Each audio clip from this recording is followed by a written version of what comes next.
ఇక మాటలు లేవు, మాట్లాడుకోవడం లేవు, ఓన్లీ యాక్షన్ మాత్రమే అంటూ టీడీపీ పెద్దలు క్లాప్ కొట్టేశారా? ఓపిగ్గా వెయిట్ చేసి టైం చూసి పెదరాయన్ని కొట్టాల్సిన చోట గట్టిగానే కొట్టేశారా? ఇప్పటిదాకా ఒక లెక్క, ఇక నుంచి మరో లెక్క అని చెప్పకనే చెప్పేశారా? ఇంతకీ ఎవరా పెదరాయుడు? ఆయన మీద తీసుకున్న యాక్షన్ ఏంటి?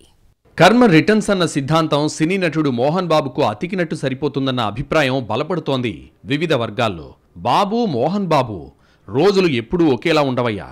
ఇక కాస్కో అని ఏపీ ప్రభుత్వ పెద్దలు కూడా సంకేతాలు పంపుతున్నట్టు అంచనా వేస్తున్నారు తాజా పరిస్థితుల్ని దగ్గరగా గమనిస్తున్న వాళ్ళు. ఇక అసలు విషయానికొస్తే దాదాపు దశాబ్దానికి పైగా టీడీపీ అధినేత చంద్రబాబు, మోహన్ బాబు మధ్య మాటల్లేవు. గతంలో తెలుగుదేశం పార్టీకి సొంత మనిషిలా ఉండే మోహన్ బాబు ఆ తర్వాత రకరకాల కారణాలతో దూరమై చాలా కాలంగా పార్టీతో చంద్రబాబుతో విభేదిస్తున్నారు. ఆ క్రమంలోనే 2019 అసెంబ్లీ ఎన్నికలకు ముందు వైసీపీకి జై కొట్టారాయన. అదే ఊపులో అప్పుడు సీఎం చంద్రబాబును గట్టిగా టార్గెట్ చేశారు. ఇంకా చెప్పాలంటే నాడు టీడీపీని ఓడించడమే లక్ష్యంగా పనిచేశారన్నది ఎక్కువ మంది అభిప్రాయం. కానీ వైసీపీ అధికారంలోకి వచ్చాక ఆ పార్టీతో కూడా టచ్ మీ నాట్ అన్నట్టుగానే ఉన్నారు. అందుకు కారణాలు కూడా చాలానే ఉన్నాయట. తాను కోరుకున్న ఫ్యాన్ పార్టీ అధికారంలోకి రాగానే టీటీడీ చైర్మన్ లేదా రాజ్యసభ సీటు ఆశించారట మోహన్ బాబు. ఆ రెండూ కాకున్నా చివరికి ఫిలిం డెవలప్మెంట్ బోర్డు చైర్మన్ పదవైనా కావాలని తెగ ఆరాటపడ్డారట అప్పట్లో. కానీ నో యూజ్, ఏ పదవి దక్కలేదు. పైగా అంతకుముందు టీడీపీ ప్రభుత్వం ఉన్నప్పుడు ఏ ఫీజు రియంబర్స్మెంట్ బకాయిల కోసమైతే తాను విద్యార్థులతో కలిసి రోడ్డెక్కారో ఆ బకాయిల్ని కూడా పూర్తి స్థాయిలో ఇప్పించుకోలేక ఛీ ఇదా నా పరిస్థితి అంటూ చతికిలబడ్డారట పెదరాయుడు. జగన్ దగ్గర నా పరపతి అరచేతి మందాన ఉందని గొప్పలకు పోయిన మోహన్ బాబుకు చివరికి తత్వం బోధపడి మెల్లిగా బీజేపీకి దగ్గరైనట్టు చెప్పుకుంటారు. తన విద్యా సంస్థలకు ఫీజు రియంబర్స్మెంట్ విషయంలో 2019 ఎన్నికలకు ముందు మోహన్ బాబు చేసిన హంగామా అంతా ఇంతా కాదు. నాటి టీడీపీ ప్రభుత్వాన్ని టార్గెట్ చేస్తూ విద్యార్థులతో కలిసి నడి రోడ్డు మీద కూర్చొని మోహన్ బాబు చేసిన రచ్చ అంతా ఇంతా కాదు. ఆ విషయాన్ని ఇప్పటికీ గుర్తు చేసుకుని ఫైర్ అయిపోతుంటారు తమ్ముళ్ళు. ఆ ఎపిసోడ్లో ప్రతిపక్షంగా వైసీపీ చేసిన హడావిడి కంటే మోహన్ బాబే చాలా ఎక్కువ చేశారన్న అభిప్రాయం ఇప్పటికీ బలంగా ఉందట ఉమ్మడి చిత్తూరు జిల్లా తెలుగుదేశం క్యాడర్లో. అందుకే ప్రస్తుతం ఆయన తమ మిత్రపక్షం బీజేపీకి దగ్గరైన సంబంధం లేని వ్యక్తిగానే చూస్తుంటారు. అదే సమయంలో మోహన్ బాబు విషయంలో సీఎం చంద్రబాబు మెతక వైఖరి అవలంబిస్తున్నారంటూ అసహనం వ్యక్తం చేసే టీడీపీ లీడర్స్ కు కూడా కొదవలేదు. చంద్రబాబు వైఖరి వల్లే ఛాన్స్ దొరికినప్పుడల్లా మోహన్ బాబు టీడీపీ మీద విషం చిమ్ముతూ ఉంటారని బహిరంగంగానే విమర్శిస్తుంటారు తమ్ముళ్ళు. కానీ అదంతా పాత లెక్క అని చెబుతున్నాయట తాజా పరిణామాలు. పెదరాయుడికి ఊహించని షాక్ ఇచ్చింది ఏపీ ప్రభుత్వం.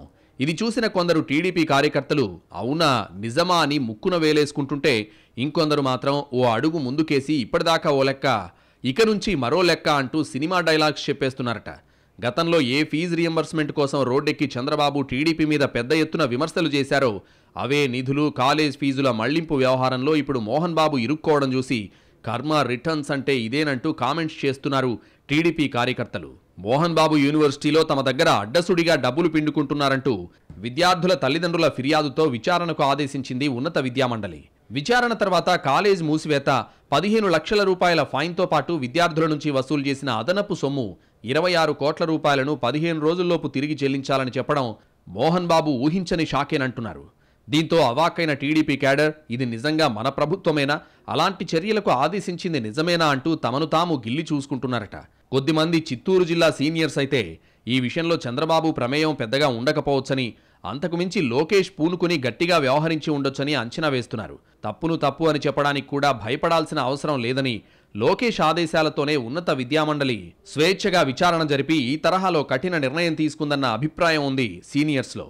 మోహన్ బాబు గతంలో ఎలా వ్యవహరించాడో అందరికీ తెలుసు కాబట్టే లోకేష్ తండ్రిలా కాకుండా ఛాన్స్ దొరికింది కాబట్టి ఓ ఆట ఆడేసుకుంటున్నారన్న చర్చ గట్టిగా జరుగుతోంది జిల్లాలో.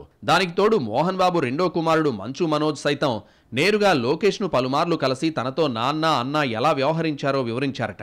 కారణాలేమైనా గానీ మోహన్ బాబు విషయంలో చంద్రబాబులాగా కాకుండా లోకేష్ గట్టిగా నిర్ణయాలు తీసుకున్నారంటూ ఉమ్మడి చిత్తూరు టీడీపీ క్యాడర్ ఖుషీగా ఉన్నట్లు సమాచారం.